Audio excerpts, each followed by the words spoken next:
Hello students, hope you all are doing good and learning new things at your home. So this is the video of your subject science and we were completing chapter number 2, which is component of food. So in previous video we were discussing about deficiency diseases. Deficiency diseases means किसी चीज की कमी की वजह से कोई vitamin, proteins या किसी मिनरल की कमी की वजह से होने वाली डिजीजेस। तो उसमें से हमने कुछ ये 3 डिजीजेस जो हमने ऑलरेडी अंडरस्टैंड कर ली थी, कवर कर ली थी, दैट इज क्वाशियोकोर, राइट, जो कि होती है lack of protein in diet की वजह से। नेक्स्ट है हमारी मरास्मस, जो कि होती है lack of protein and carbohydrates की कमी की वजह से। एंड नाइट ब्लाइंडनेस, जो कि होती है हमारी डाइट में विटामिन ए की कमी की वजह से। So next we will continue the other deficiency diseases. So let's start. The next deficiency disease is very. So very is nervous system alignment. क्या है ये? nervous system alignment है very. So इसमें symptom क्या होता है? Weakening in muscles and weight lose. हमारे muscles जो होते हैं वो बहुत ज्यादा वीक हो जाते हैं, हमारा जो वेट है वो एकदम लूज हो जाता है, as you can see in the picture also. Lack of vitamin B किसकी वजह से होती है? जब हमारी डाइट में हम विटामिन बी कम लेते हैं तब हमें कौन सी डिजीज होती है? Very. Next disease is scurvy. Though scurvy is a very rare disease, it occurs usually in elderly people, alcoholics, or those that live on a diet devoid of fresh fruits and vegetables. Scurvy जो है बहुत rare disease है, means आसानी से ये किसी को होती नहीं है या फिर बहुत ही ज्यादा कम लोगों में पाई जाती है। ज्यादातर ये किसमें होती है? जो एल्डर पीपल होते हैं, वो लाइक बूढ़े लोग जो होते हैं उनमें, या तो फिर जो अल्कोहल लेते हैं बहुत ज्यादा उनमें, या फिर उन लोगों में जो कि फ्रेश फ्रूट्स या फिर फ्रेश वेजिटेबल्स अपनी डाइट में इंक्लूड नहीं करते हैं।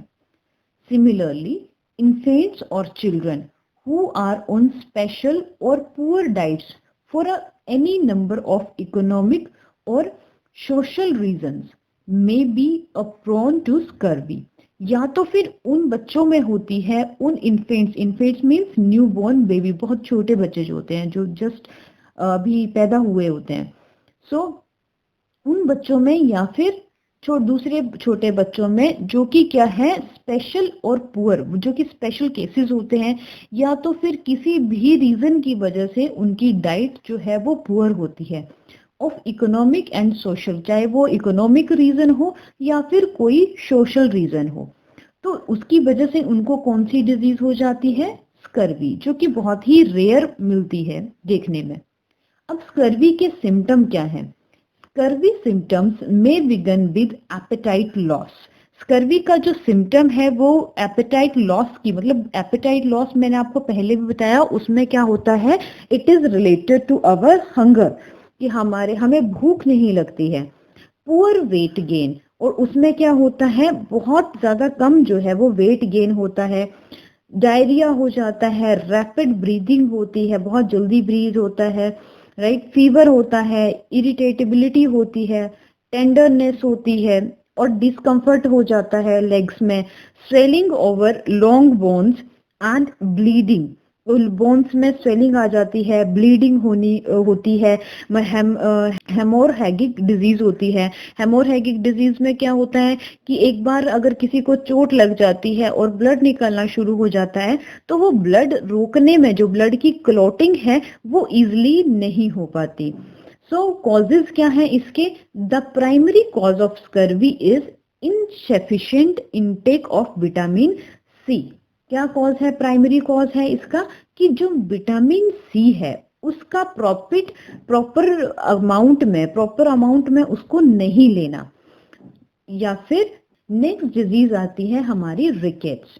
सो रिकेट्स में क्या होता है? This is a condition mostly seen in babies and children.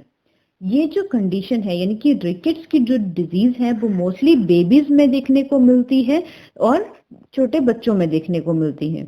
When children do not get enough fruits and vegetables and do not get enough vitamin D, their bodies cannot absorb calcium, which leads to the weakness of bones. जब जो छोटे बच्चे होते हैं उनको अगर proper amount में fruits और वेजिटेबल नहीं दिया जाता है तो उन्हें क्या होता है, वो विटामिन डी जो है उनको नहीं मिल पाता प्रॉपर एक एडिक्वेट अमाउंट में, जिसकी वजह से उनकी बॉडी जो है कैल्शियम को एब्जॉर्ब नहीं कर पाती है एंड एज अ रिजल्ट उनके जो बोन्स हैं वो वीक हो जाते हैं, कमजोर हो जाते हैं। सिम्टम क्या है इसका? Deformation and weakness of leg bone. Deformation मतलब उसकी फॉर्मेशन प्रॉपर नहीं हो पाती है एंड बोन्स जो है लेग्स की वो भी वीक हो जाते हैं। Reason lack of vitamin D. Rickets जो है किसकी वजह से होता है? जब हमारी डाइट में विटामिन डी की कमी हो जाती है तब हमें डिजीज होती है, दैट इज रिकेट्स। नेक्स्ट जो डिजीज आती है हमारी that is goitre. Goitre is a disease of thyroid gland. Goitre कौन सी डिजीज है? हमारी थायराइड ग्लैंड की डिजीज है which leads to malfunctioning of gland, जिसमें क्या होता है फंक्शनिंग जो है हमारे ग्लैंड की वो प्रॉपर नहीं हो पाती है, फंक्शनिंग में प्रॉब्लम आती है। सिम्टम क्या है गोइटर का? Leg swelling of thyroid gland. हमारी थायराइड ग्लैंड होती है हमारे नेक के पास, तो उसमें क्या होता है स्वेलिंग आनी जो है वो शुरू हो जाती है, वो सूज जाती है। कॉज क्या है? Lack of iodine in the diet. हमारी डाइट में बहुत कम मात्रा में आयोडीन का होना। नेक्स्ट डिजीज होती है anaemia. Anaemia is a disease in which haemoglobin level of red blood cells, red blood cells को और क्या बोलते हैं? RBCs, decreases due to deficiency of iron, which results in the decrease of oxygen carrying capacity of blood. Anaemia में क्या होता है? Disease है जिसमें हीमोग्लोबिन लेवल जो है रेड ब्लड सेल्स का वो कम हो जाता है। किसकी वजह से कम हो जाता है? Due to the deficiency of iron, iron की डेफिशिएंसी की वजह से। एज अ रिजल्ट हमारी बॉडी में डिक्रीज हो जाती है ऑक्सीजन कैरिंग कैपेसिटी। अब ब्लड में एक पिगमेंट होता है हेमोग्लोबिन जो कि ऑक्सीजन को हमारे पूरे कंप्लीट बॉडी पार्ट्स में पहुंचाता है। तो हेमोग्लोबिन जब कम हो जाएगा तो ऑक्सीजन जो है कैरिंग कैपेसिटी भी ब्लड की कम हो जाएगी। इसका सिम्टम क्या होता है? It is marked by low energy level and pallidness. So इसमें होता है कि एनर्जी लेवल बहुत कम होती है, खो जाता है हमारा। कॉजेस क्या रहते हैं? It is cause due to the deficiency of iron in blood. जब हमारी ब्लड में आयरन बहुत ज्यादा कम हो जाता है तब हमें कौन सी डिजीज होती है? अनीमिया। या जैसे अगर डॉक्टर बोले कि आप ये अनीमिक हो चुके हैं, right? So next is our vocabulary. Some important words or which you have read in this chapter. Definitions. So first आता है pigment. Pigment क्या होता है? Any colored substance in the tissue or cells of animal or plant which is responsible color for the color of cell. कोई colour substance होता है या तो फिर टिश्यू में या फिर सेल्स में, एनिमल्स के या फिर प्लांट्स में, जो कि रिस्पॉन्सिबल होता है उसके कलर के लिए। जैसे अगर ट्रीज में ग्रीन कलर होके लीव्स होते हैं तो उसमें कौन सा पिगमेंट होता है? क्लोरोफिल, जो कि रिस्पॉन्सिबल होता है उसके ग्रीन कलर के लिए। हेमोग्लोबिन, हेमोग्लोबिन क्या होता है? A component of blood which is responsible for red color in it. Haemoglobin की वजह से, अभी हमने ऊपर भी पढ़ा कि हेमोग्लोबिन का लेवल होता है जो आरबीसीज को डिक्रीज हो जाते हैं तो हमारे यहाँ अनीमिया की कमी हो जाती है। सो हेमोग्लोबिन क्या है? ब्लड कंपोनेंट है ब्लड का जो कि रिस्पॉन्सिबल है हमारे रेड कलर, ब्लड के रेड कलर के लिए। नेक्स्ट है hormones. The secretion of N endocrine gland that is transmitted by the blood to tissue on which it is specific effect.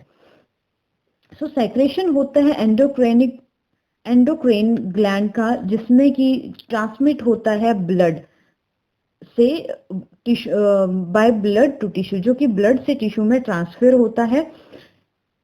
On which it has specific effect, जिसमें कि इसका specific effect रहता है। Antioxidant, the substance which acts against the oxidizing substance to reduce its force, वो substance जो कि act करते हैं दूसरे ऑक्सीडाइजिंग सब्सटेंस के अगेंस्ट उसके इफेक्ट को रिड्यूस करने के लिए या उसकी फोर्स को रिड्यूस करने के लिए।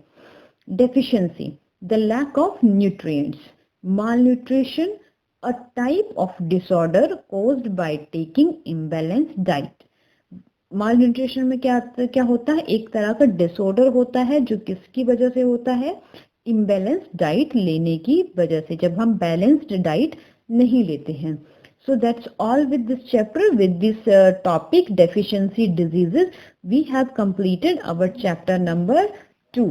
In next class, we will continue the exercise of chapter number 2. Till that time, stay home, stay safe, take care of yourself. Thanks for watching the video.